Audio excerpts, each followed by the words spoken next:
Let's start today's virtual class. Yesterday we have started English practice book unit 2, that is determiners, and there was a short introduction of the determiners. Here I am going to show the slides that I have showed you earlier, that determiners are the words that are used before nouns and they fix the meaning of the nouns. Now the four types of the determiners are quantifiers, articles, demonstrative and possessives.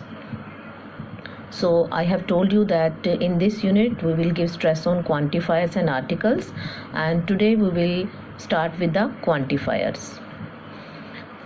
So what are quantifiers? Quantifiers indicate how much or how little of a noun is being discussed, means is discussed about the noun.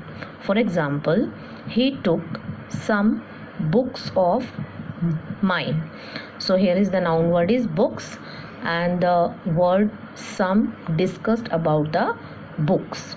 Next is he has few apples in the basket. In this sentence, few word is before the word apples, so it quantifies the noun apples.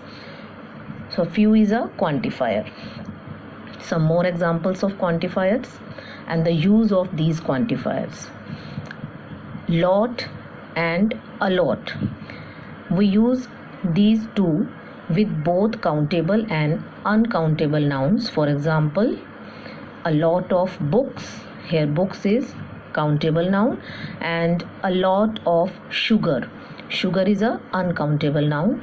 Next is few and a few, only with countable nouns to specify the numbers.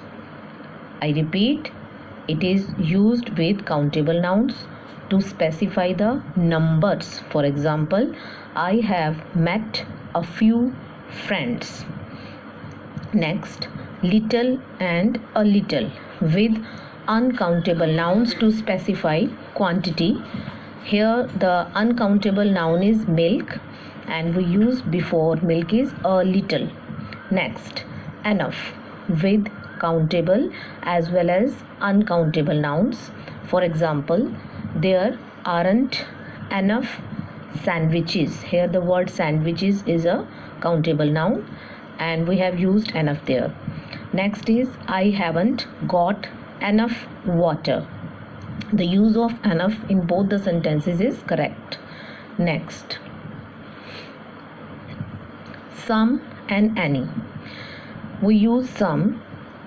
Some is used to express quantity or numbers in positive statement. For example, I need some help. And the use of any.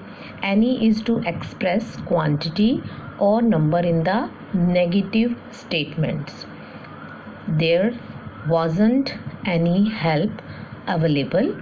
But in the question sentences, means the sentences which having the question mark at last, both some and any are acceptable, means we can use both.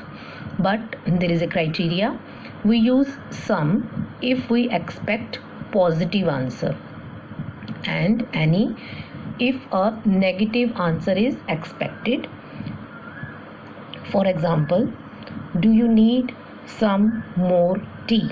So here we are expecting the positive answer, so we have used the some.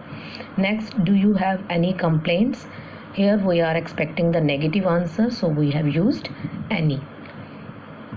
So your homework for today is read page 12 and 14 of unit 2 determiners from English practice book. That's all for today. Thank you.